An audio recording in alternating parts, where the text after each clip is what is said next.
You missed our conversation. Dr. Mick Schulman was just here, and we were chatting about the new Apple AirPods as hearing aids. It's been something that's been batted about many times. Why not? Right? That's people who need hearing aids can put in those little buttons in their ears and hear their music much better and all of that. The cool thing about AirPods and other similar technologies is there are basically three settings. There's the neutral setting where nothing is any different. There is the sound cancellation setting where it quiets everything around you. And then there's a listening setting where you can hear what's outside your headphones pretty much as equally as you can what's inside. So it's amplifying the outside noise a little bit. For example, if you're walking down a sidewalk, you might want to have your AirPods on the transparent so you can hear what's going on around you, like the ding ding of somebody on a bike, something like that. And it really comes in handy. So this notion that maybe hearing aids could be a thing, even though you can't buy over-the-counter hearing aids in Canada. So will this even be allowed is a good question. How much do they cost? That's where we left that conversation, and perfect timing to step in with Kris Abel, tech expert, who is paying all attention to everything Monday with the iPhone and the new AirPods and all of it. So let's talk about AirPods first, Kris, and then I'll get you're allowed to pick one favorite thing from Monday because I know that you're all nerdy about it. So how are you doing? Yeah. Okay, so AirPods. Yeah, go ahead. Sorry, a little delay there. Tell me about the AirPods. Tell me about the cost. Right. So what we're talking about here specifically, because there's a number of AirPods, we're talking about the AirPods Pro 2. And the reason that we're talking about it is that this is a huge innovation. Apple says that these count as clinical hearing aids. So in addition to being like the other AirPods that you can listen for music or podcasts or things like this, if you are someone that you're just starting out to realize that you have hearing loss, so you have what's called mild to moderate hearing loss, and you want to get your first set of hearing aids, these AirPods work as clinical hearing aids, will help you out. So Apple is selling these at $329. I'm astonished to be able to say that that is dramatically less than what you would normally pay for hearing aids, and that in relation to an Apple product, because normally it's the opposite way around. But no, it's just fantastic. $329 for a set of earbuds that you can wear if you have mild to moderate hearing loss. It's going to work as a set of clinical hearing aids. Now, the biggest catch that Mitch said is that in Canada, you can't do that. You can in the States.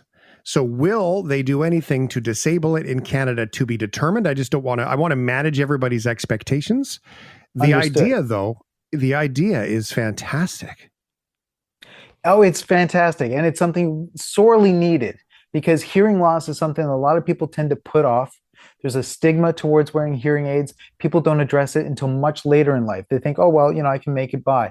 Not realizing that hearing loss is also connected to conditions like dementia or Alzheimer's. So it's important to take this very, very seriously. The information that I have from Apple Canada, the AirPods Pro 2 are available for sale right now.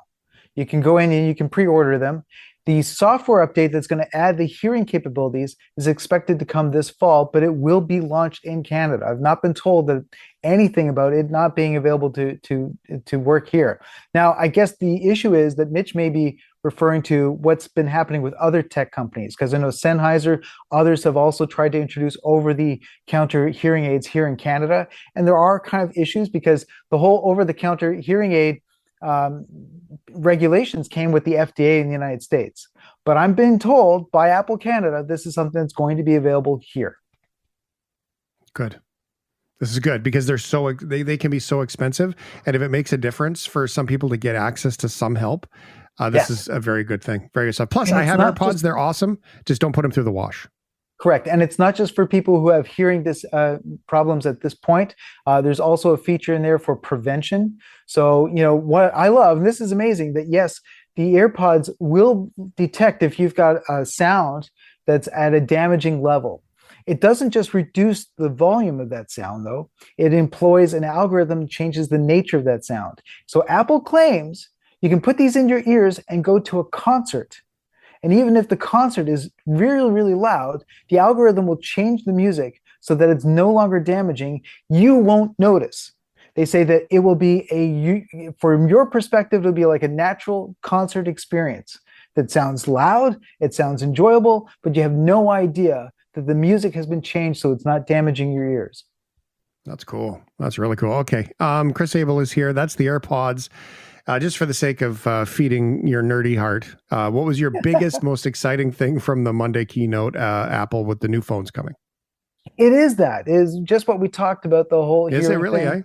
It is. And the fact that the AirPods Pro 2 also have a built-in hearing test so that you don't have to go to a doctor, just to check, am I having problems with my hearing? I've been, one of the early signs that you might be having hearing loss is when people are speaking, if they sound muddled or they're mumbling, then that might be a hearing problem. Well, the AirPods Pro 2 have a built-in hearing test that you can try out. To me, because it's been such a major problem for our society, the fact that Apple might be solving this is a huge change in our society. And so to me, this makes it the most significant tech from Apple in probably the last 10 years. There was an article that I saw released today. Keep in mind, Apple just announced the iPhone 16 on Monday. And it was like Mac rumors. And they were like, here's what the rumors say about the next iPhone already. It's been 2 days. It's absolutely wild. All right. You have a video game story for us quickly. A video game that's so good, you buy the platform to play it on. Correct. This has been, all the critics have gone crazy over this game. It's called Astro Bot, and it's a game for the PlayStation 5, the PS5. It is, think of Mario, Super Mario, and it's that kind of game where you're running around, you're jumping, you're collecting coins, you're smashing things, you're rescuing people. But generally those kinds of games, there's one sort of twist or innovation. It's like lots of puzzles based on water or changing light. This game, every stage is a fresh, original, new idea that hits you again and again and again, and it just doesn't stop.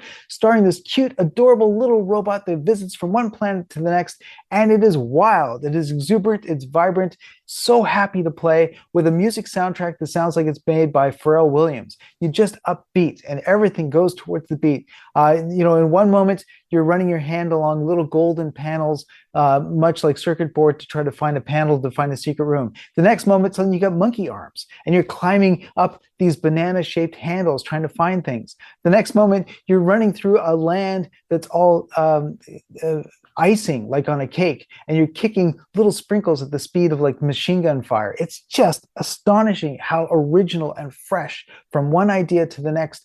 This adorable little robot, and you're saving all your friends.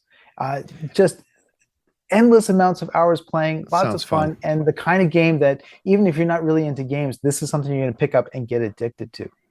If they could make a video game that's like when you fall asleep on your arm and it goes numb and you can't feel it anymore, and you grab it with your other arm and it feels like someone else is grabbing it, and then you have to like run around and save the world with frozen arms. See, that would be a fun video game to me. That's a good one. All right. Okay. Kris Abel is here. We have 1 minute or less to talk about technology, LG stretchable screens in fashion.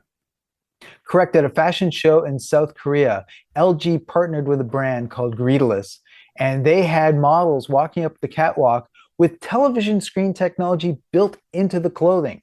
This is all because LG's come up with television screens that are flexible and stretchable like cloth. And so they challenged this company to be able to put these panels into their frocks, into their dresses. It's kind of adorable, 1,000 pixels per square inch. So these screens are vibrant. They are magical in terms of their animation, and they are touch screen. So at one point, a model touches the screen and it says, "Say yes to the mess," was the model that was put and splashed out on the screen. These aren't going to be available for sale, but they do indicate that a lot of companies are trying to find ways to put screen technology into our clothes. That'd be kind of cool. I mean, hey, it's more batteries. That's a problem. But you just change the color of your clothes and have your disco pants light up. Kris Abel, thanks for popping in. Thank you. The world needs more disco pants, without a doubt.